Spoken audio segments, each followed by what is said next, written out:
You're listening to The Real Short Box, a comic book podcast made for geeks by geeks.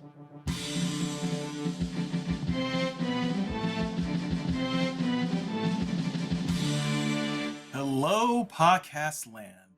Welcome to the most spacious, righteous, and most splendid podcast in the world today, The Real Short Box. My name is Supreme Chancellor Dr. Kevin, and to my left is the bodacious. This is Donald speaking here, wearing my mask. I decided to put 7 of them on just to be safe. Okay. 7 masks. That's disturbing. And then in front of me, sir, what is your name? This is Darren, ignoring social distancing policies in this private domicile. It's very hot, guys. I feel like I'm going to pass out.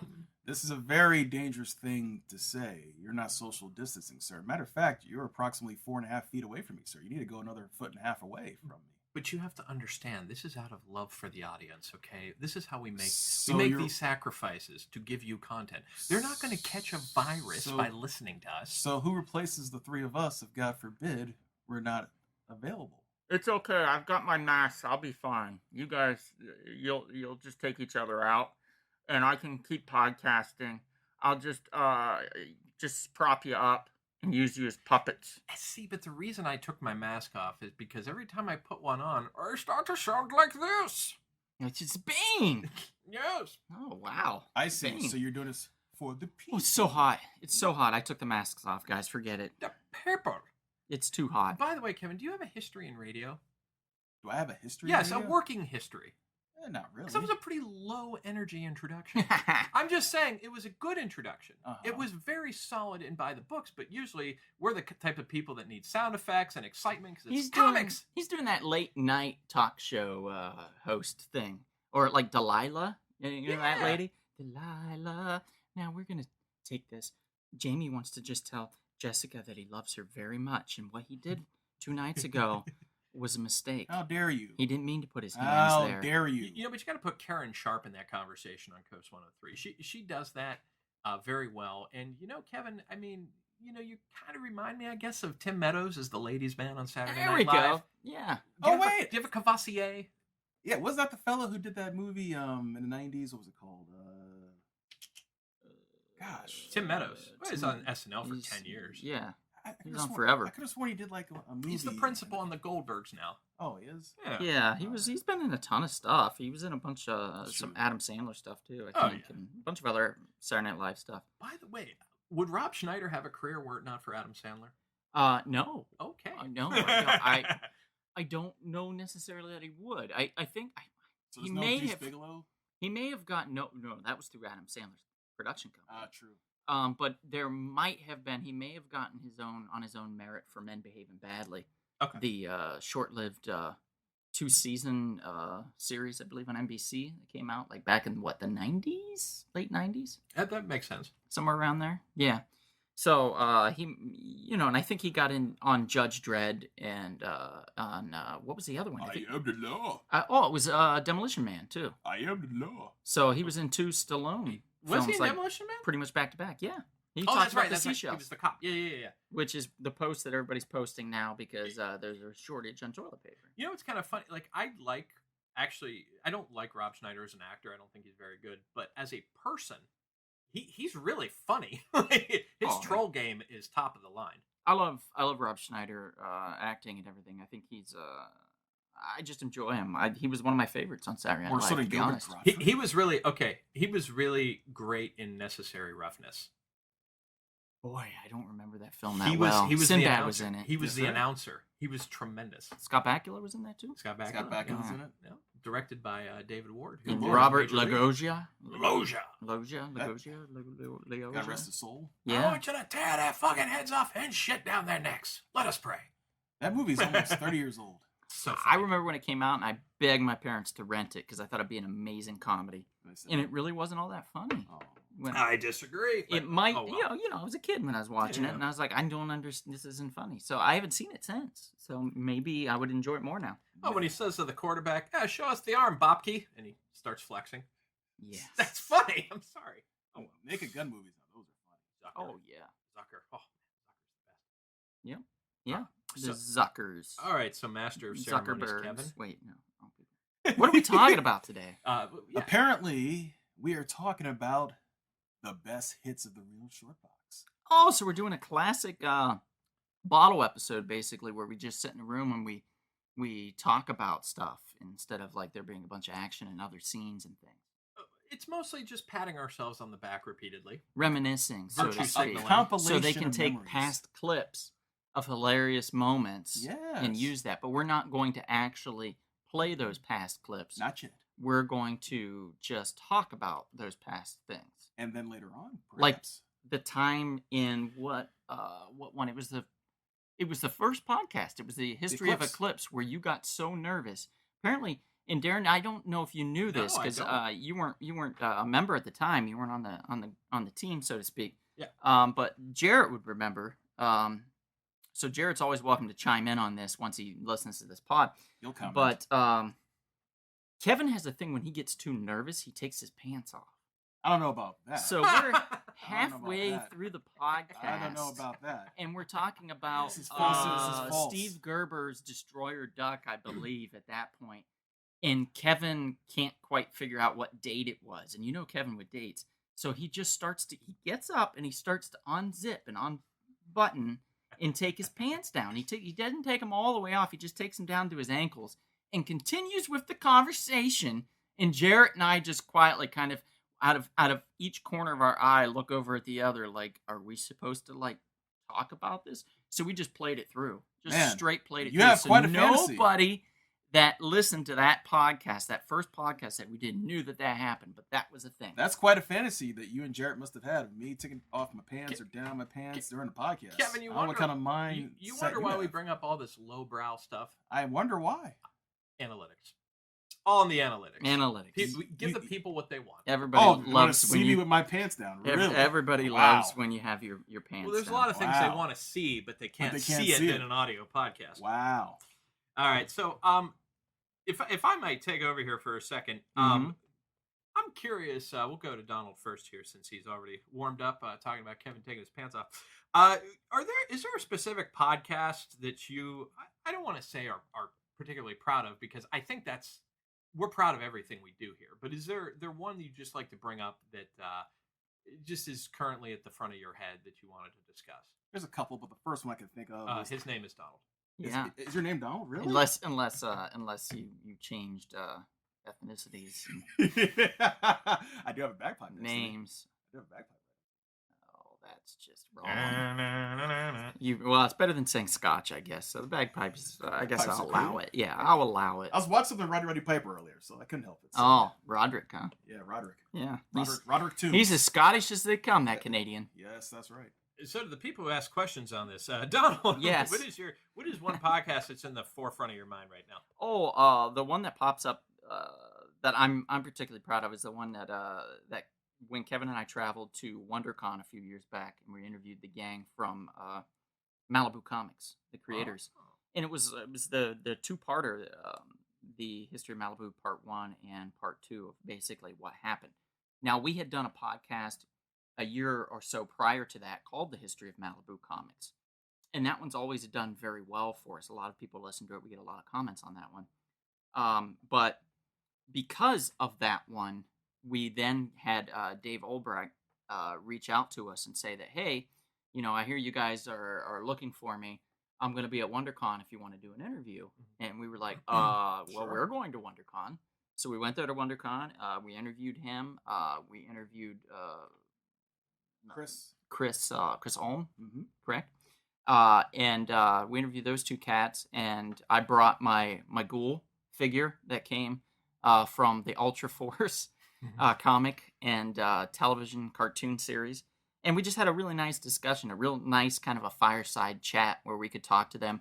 And they were real open about everything. It's like the first time, I don't know if you remember that documentary, Awaking Sleeping Beauty, I believe it was what it was called. It was a Disney documentary, and it's basically Disney airs their garbage, their trash, like their dirty laundry, so to speak.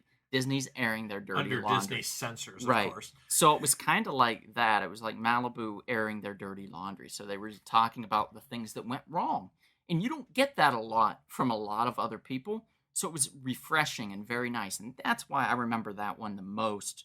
I think that's on my mind the most. It's just the fact that it still does very well for us. Still people comment and listen and watch and stuff. But it's also it was very fun to do, and it was just a very nice interview. I really liked it. I helped you out because I was ribbing him about you not getting your mail-in comic or whatever it was, the mail-in prize. Yeah. That was so funny. Yeah, because that was another thing. Was back in the day, Malibu they had a line, Bravara Comics line, and if you bought each issue, you tore the stamp out, and if you put it on this poster board that they gave you at the beginning of the line sales, if you collected all the stamps, you would get all these amazing gold autographed limited edition comic books and stuff that you couldn't get unless you bought every single title, every single issue. I was collecting it, and I was 3/4 of the way done when they canceled the entire line, when the whole thing went under. So I never got all that exclusive stuff. I couldn't even send in for like some of the levels I did fill up because I was trying to get the grand prize. So yeah, Kevin brought it up, and he was like, "Hey, Donald never got his it's in a warehouse somewhere, right? Gold autograph things or whatever." Yeah, so it's in a warehouse somewhere, right? in that podcast, then they gave me some stuff that they had on them. They were just like, "Whoa, what do we got? Here's a wrapper that we signed. Here's a Tootsie Pop that actually went inside that wrapper, and a check for $10,000 from 1991. Oh, I wish. Kevin, why don't you name a podcast that's memorable at the current moment? At the current moment, well, let's see. I definitely enjoy the pod. Well, we did a whole bunch of them. All the oh my goodness, we call them the Versus Pod. Mm-hmm. We had what's the proper name for it? Superhero Smackdown. Thank you, Superhero Smackdown. And the one I had the most fun that I really spun your head with, and Jared as well, was Legion versus Resurrection Man. You guys kept going back and forth on who you thought would win. You're like, yeah, you know what? I think this person win. And you know what?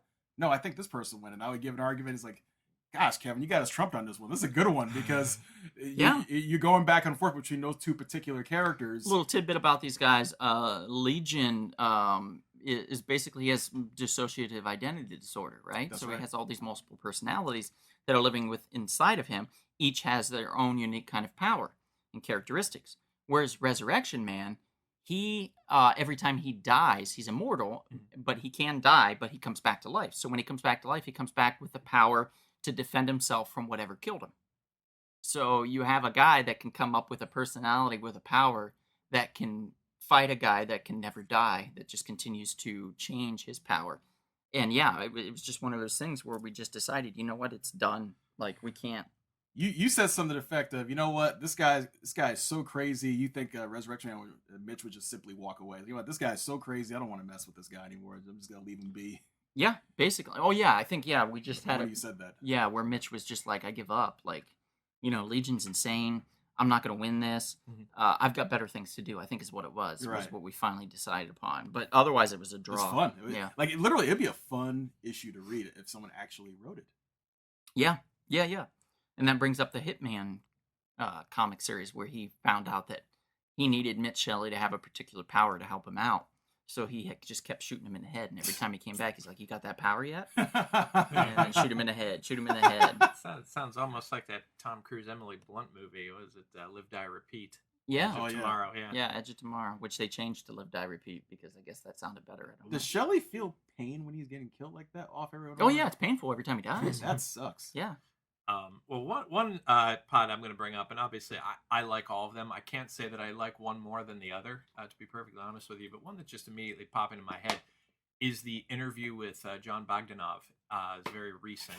And the reason I bring this up is I think we're the real short box where we really separate ourselves or try to separate ourselves. And I don't mean this to sound like a self-righteous pat on the back. I want people who have podcasts like this to be heard. I want other competing views out there. But what I think that interview really represents us well is that we don't make the interview about us. So John Bogdanov is a very well-known comic artist. Massage those shoulders. We very easily could have used his name to exploit and market ourselves ridiculously. But we did not. But it's not even the resistance of that we didn't do it. I'm more impressed with the fact that we let him talk. And he talked a lot. Yes, he did. We let him explain things. We didn't make it about, oh, well, your thing here, we really loved it. And I'll tell you what I would have done if I was writing this thing. We didn't do that. We let the man talk because at the end of the day, at an interview like that, you're really not there to hear us. You're there to hear our questions, which we hope are very intelligent, very thought-provoking, and get certain answers. But I like how we focus on the specific subject in our interviews. And I'm really impressed with this podcast as a whole, the way that we interview comic artists. It's very unique, and I don't want to trash the other people that interview comic artists, but they don't do it quite the same way we do, and I'm very happy about that. Yeah, I agree. It's nice to be able to understand that you can take a step back from the pod and let people breathe and have their conversations and stuff, and not try to dictate what it's going to be exactly. And then is a fine line, obviously. If we got somebody on, that would ramble, and I don't know who that would be, but if we got somebody on that would ramble and just wouldn't stop, eventually we would have to, be like, well, we got to stop now, which I guess in anything it's going to happen eventually, or it will have happened eventually. But it's part of the interview, and some people, very few people, are resistant to us moving to the next thing. There have been some interviews where people have insisted upon carrying on about things, but we just try to use our best judgment in those situations. Right. Mm-hmm. Hey guys, I'm just a quick interruption here. I just want to mention We Can Be Heroes, the best comic shop in the valley, possibly the world. We Can Be Heroes is in Chatsworth, California. Come on down for 20% off on a pull list, vintage toys, new toys, collectibles, vintage comics, gaming, and more. Guys, they really got it going over there. It's a great spot just to hang out. It's like the Cheers of comic shops. We Can Be Heroes, Chatsworth, California. So an interesting thing that I wanted to bring up here, because I think everyone can throw their hat into the ring on this. We do a lot of top 10 countdowns. Oh, yes. And top 10 countdowns, to me, I just think, even though it is clearly very typical, it's clearly very normal that people do these things, I always find this to be very effective because, it's weird. Like, I don't even pay attention to number 1 as I do 2 through 10, because I'm like, who's not going to make number 1? Like, these kind of fascinating things. Kevin, are there some top 10 countdowns that are readily available in your head that you remember? Well, my personal top 10, well, actually, it's really more than top 10. That whole MCU countdown we did, that was fun. Oh, yeah. That was a lot of fun. I remember before we started the podcast, where all three of us were kind of duking it out on what was going to be number, 10 or number 4. Mm-hmm. And I'm glad we kind of agreed to the top 2. I think we were pretty much at a consensus there. We all felt that Captain America Winter Soldier definitely deserved to be 1 or 2. And I think we put it at number 1 because that movie is as close as it gets to cinematic comic book perfection. Can I get an amen, Brother Donald? Amen. See, that to me is one of my favorite movies. And Donald said it best years ago. He's like, that has great rewatchability. You can pop that in and have so much fun watching it. I mean, from the dialogue to the plot to the action, from beginning to end, is just amazing. Well, amazing. What's interesting too about a countdown like that is, I mean, we did a lot of research on this. Like, this wasn't just us, having a few beers and putting things together. Like, I mean, we really thought hard about this stuff, and we certainly did not agree with everybody's suggestion on this, of course not. Of where the stuff lay. And it's even more interesting than that. And I don't mean this to be funny, but that MCU countdown is really holding up because movies are not being released. So I don't know if there's any MCU movies we did not include in that countdown that have currently not been released. I don't think so. So we should push that extra hard. Actually, we will. It's funny because we did a podcast on what was the New Mutants, and for some reason we had to hold off on pushing it out there because I keep pushing the date. Well, and when we put the podcast out, you had noticed, and you were like, "Oh, Donald, you said that you don't know if that New Mutants is ever getting out, and now it's got a release date of, what was it, April, right? Yeah. It was supposed to come out. And then guess what happens? And then the COVID virus happens, and then it did get pushed. So now it's still relevant again. Whereas, we went from being relevant to irrelevant to relevant to irrelevant, now to relevant again. It's insane how that poor movie. It's probably gonna be a documentary on the New Mutants when it's all said and done, where it's like it took 8 years for it to finally be released because it's something that would always happen, you know. Mhm. Yeah, I don't want to sound like a hater, but usually when you push something off this far, this sounds like something that may want to hit the streaming sites at this point. Yeah, it's possible. I think this way. Yeah. So, Donald, I'm going to come to you with this. So we have obviously a variety of history pods. I know you mentioned History of Malibu Comics. That was more of an interview setting, which is great.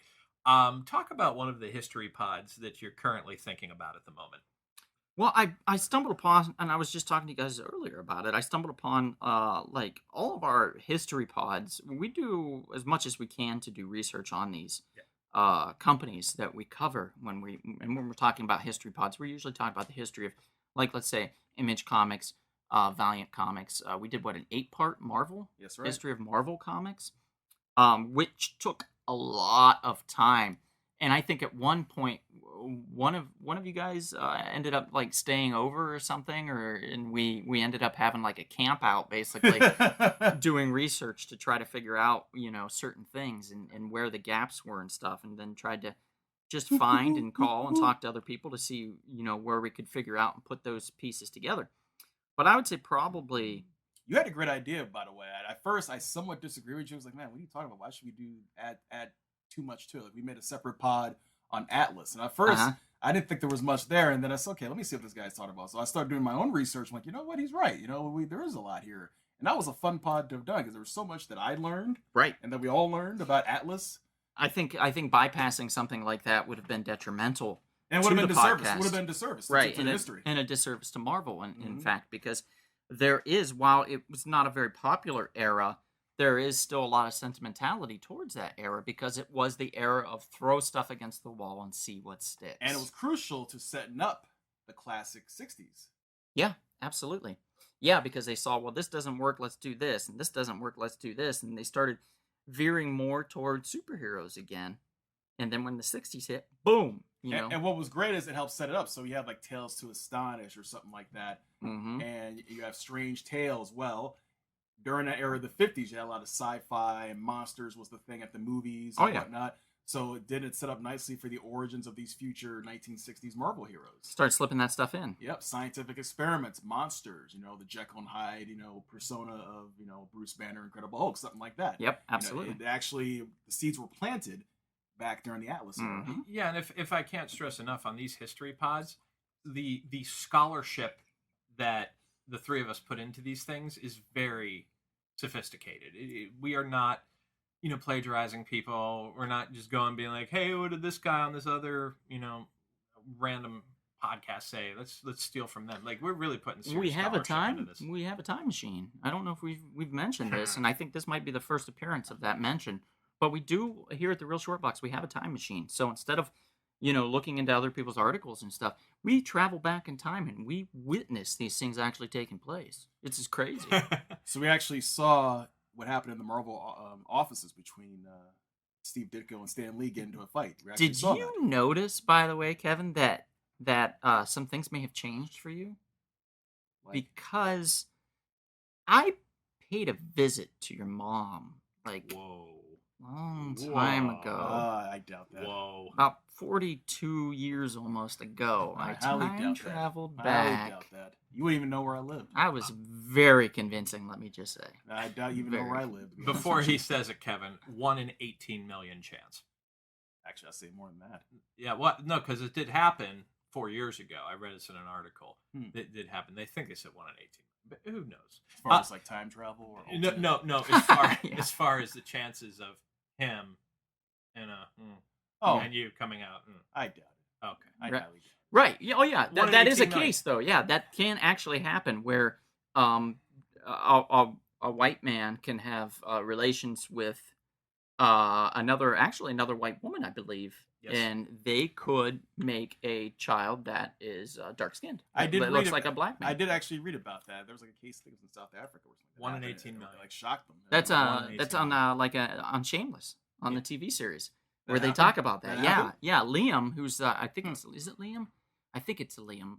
No, maybe it's not. I can't remember. It's the littlest one. He's obviously black, and they did a DNA test, and it's their kid from a white woman and a white male, and it's like, well, that is my child. I told you guys. Nobody believed me, so it's kind of a funny thing. It's a fluke of evolution, not the same as when Steve Nash, the kid came out and looked different. Anyway, right. So time travel aside, I think probably the the history thing, to get back to that, would be the history of EC Comics. I love that. Yeah. They did, and I know I probably mentioned this in that podcast, but they did a lovely documentary on the first collected volume of Tales from the Crypt, where they talk about Bill Gaines and Dr. Wortham and his book Seduction of the Innocent. That footage was great. They showed. Which I'm actually I am going to be owning Seduction of the Innocent. You're going to be procuring a copy. I've been making payments. Is this a first print? On a copy. It's a first print. Yes. They're expensive. It is. I tried to buy one in San Diego, and I thought twice about it. I was like, ooh, man, maybe next time. It's expensive. It's expensive. Sorry, Donald dropped his dick on the ground. Hence payments. But I'm just saying, this is an important thing. It's a piece of history. So Wortham's book basically caused all these book burnings and comic books and stuff, and it caused the horror genre as a whole in comic books to just basically vanish for almost 20 years. And the creation of the comic books. Of the Comic Book Authority Code, and the Mad Magazine being so popular was because they put all their steam behind that. EC did, because that's the only thing they had. It wasn't until about the early 70s when they were allowed to bring back the monsters. Yep. And they were only allowed to bring back ones that were related to Universal stuff, like vampires and Frankenstein, Wolfmans, and stuff like that. And then derivatives from that, like Blade. Oh, yep. Yeah, absolutely. Yeah, so we're getting Morbius. Towards the end here with some topics we can share. One I would like to share, I think it's a podcast that we don't talk about enough, that I think was very well done and really helpful. And that, of course, would be reactions to 2019 San Diego Comic-Con with our friend Pete. Oh, yeah, that was fun. I really found that podcast to be not only like entertaining and fun, but it was very informative. It was. Because I think a lot of people do not go to Comic-Con, because obviously you've got ticket sales. It's a finite number of people you can fit in there. But I think there is a legitimate fear people have of going to Comic-Con, and they do not really know how to navigate their way through things. And, of course, when Donald was going well into the idea of how they were treating, for lack of a better term, the handicapped, and the inconveniences that they had to go through. I think that's important information for somebody who is handicapped and wants to go there to be prepared for certain things. Mm-hmm. That was really helpful, and I don't think, we don't cover a lot of podcasts where we'll go into something like that. Information that's important to you to help enjoy your experience. And obviously, Comic-Con is a massive financial investment. We all know this. It's also a time investment. I mean, you have to wait in line judiciously, and you're being herded like cattle. Sometimes it's not worth it. Like, remember, it wasn't worth it for me to get that Lego Star Wars thing. I don't care that much about Legos. I'm sorry, guys.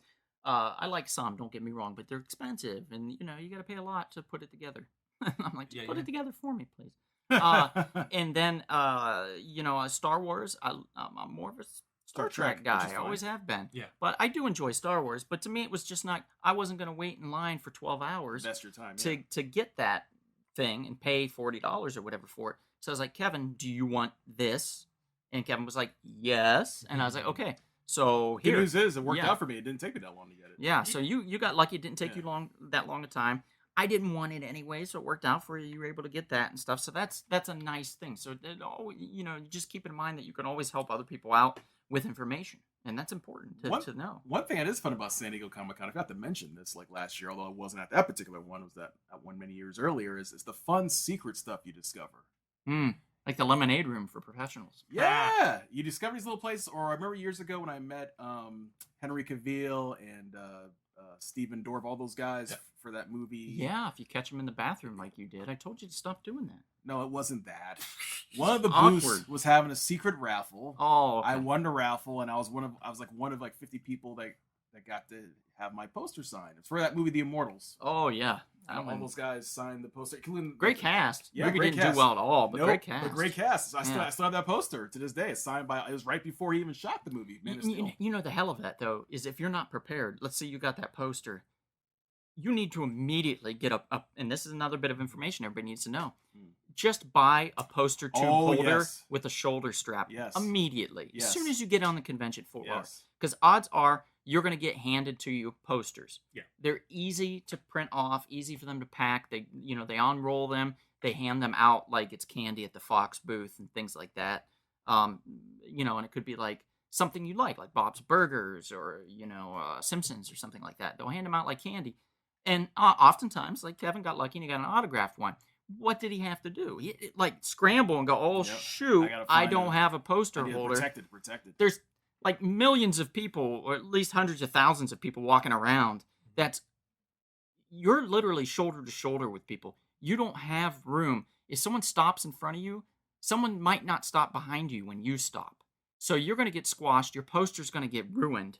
And you're not going to be happy. So make sure you have a poster holder with you at all times when you're at San Diego Comic-Con, because you never know.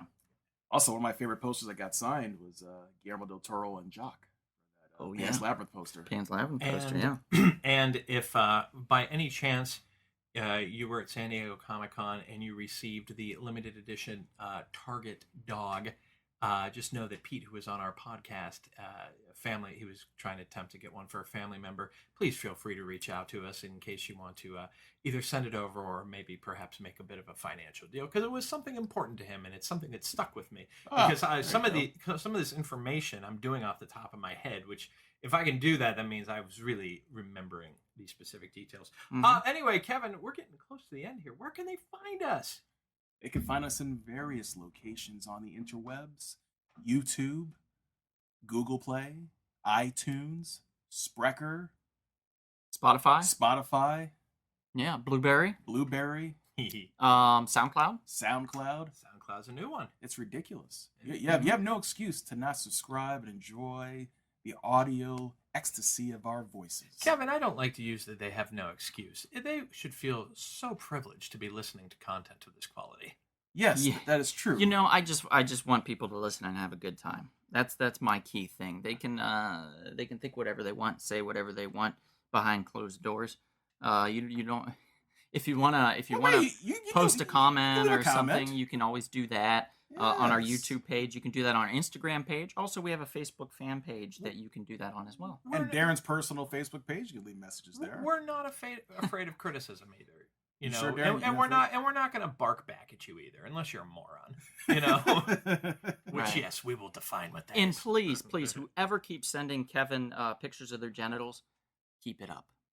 Ha! Wow. With that being said, Wow. my name is Darren. And I am Dr. Supreme Chancellor Kevin. He's a very disturbed Dr. Supreme Chancellor Kevin. And I am Captain Donald. Mhm. And you are listening to The Real Short Box. And someday, when we're finally out and about, maybe we'll see you. In a safe place. Be careful out there, brothers and sisters, because we will once again see you at the comic shop. This has been The Real Short Box. We'll see you at the comic shop. Thanks for listening.